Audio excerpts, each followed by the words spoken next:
പകുതിവില തട്ടിപ്പ് കേസ് പ്രതി അനന്തു കൃഷ്ണന് ബിനാമി ഇടപാടുകളുണ്ടെന്ന് സൂചന. പ്രാഥമിക വിവരശേഖരണം പുറത്താക്കി ഇഡി. ECIR രജിസ്റ്റർ ചെയ്യണമെന്നും അന്വേഷിക്കും. വൻ സാമ്പത്തിക തട്ടിപ്പിൽ ഇഡിക്ക് നേരിട്ട് പരാതികൾ ലഭിച്ചിട്ടില്ല.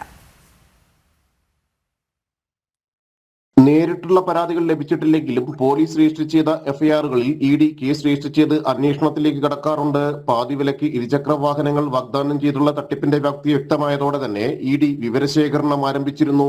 സാമ്പത്തിക തട്ടിപ്പിനൊപ്പം കള്ളപ്പണം വെളുപ്പിക്കുന്നതിനായി പലരുടെയും ബിനാമിയായി അനന്തു കൃഷ്ണൻ മാറിയെന്നാണ് പുറത്തുവരുന്ന വിവരങ്ങൾ. വിദേശ നിക്ഷേപങ്ങൾക്കും വിദേശ നാണ്യവിനിമയ ചട്ട ലംഘനങ്ങൾക്കുമുള്ള സാധ്യതകളുമുണ്ട്. കള്ളപ്പണ ഇടപാടുകൾ, FCRA ലംഘനം എന്നിവ സംശയിക്കുന്നതിനാൽ വിശദമായ അന്വേഷണത്തിലേക്കാണ് ഇഡി കടക്കുന്നത്. വിവിധ സ്റ്റേഷനുകളിൽ രജിസ്റ്റർ ചെയ്ത എഫ്ഐആറുകൾ പരിശോധിച്ച് ഇഡി പരാതിക്കാരുടെ മൊഴികളും രേഖപ്പെടുത്തും. സംസ്ഥാനത്ത് വിവിധ സ്റ്റേഷനുകളിൽ പരാതികളുണ്ടെങ്കിലും ഇഡിക്ക് നേരിട്ട് പരാതികളൊന്നും ഇതുവരെ ലഭിച്ചിട്ടില്ല. എന്നാൽ തട്ടിപ്പിന്റെ വ്യാപ്തി അനുസരിച്ച് പോലീസ്, ക്രൈംബ്രാഞ്ച് എഫ്ഐആറുകളിൽ ഇഡിക്ക് കേസ് രജിസ്റ്റർ ചെയ്യാനാകും. ജനം, കൊച്ചി.